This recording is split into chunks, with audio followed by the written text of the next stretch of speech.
Hi friends, మా ఫ్రెండ్స్కి bore కొడుతుందని చెప్పేసి అలా గుట్టకి వెళ్ళాము. గుట్ట అంటే కొండ అనమాట. కొండ గుట్ట తెలియదంటే నీళ్ళు లేని బావి దూసి దుంకేయండి. ముందే మా ఊళ్ళకి షుగర్ ఎక్కువ, ఆపుకోలేకపోయారు. సో అలా గుట్టకి వెళ్తే అల్లికాయలు కొట్టికాయలు బాగా దొరికాయి. మనోళ్ళు నేలకి తీసుకెళ్ళి ఎక్కడో పెట్టారు అనుకున్నారు. ఎక్కడ పెట్టలేదు, బాగా పందులు తిన్నట్టు తినేశారనమాట. ఒక కేజీలు తిన్నారు.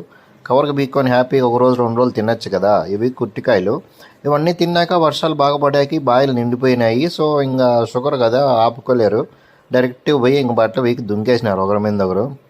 నీళ్ళు అయితే బాగా వేడిగా ఉన్నాయన్నమాట. ఎందుకంటే నిన్ననే మొన్ననో బావి నిండింది. సో అందుకే ఒకరి మీద ఒకరు దుంకొని బాగా. వీడైతే మా ఓనకు దూలు పెట్టనమాట. దూలు ఎక్కువ, వానికి ఈత రాదని తెలిసినా కూడా ఎత్తుకొని పోయి వేసేసాడు బావిలో. కొంచెమన్నా బుద్ధి జ్ఞానము సిగ్గు ఏమన్నా ఉంటే సరిపోయాను. మా ఓన్కి అయితే అస్సలు సిగ్గు లేదు. మళ్ళీ చూసేది చూడండి, ఇంకేం చేస్తామని చెప్పి ఆడుకొని వచ్చేసాడు.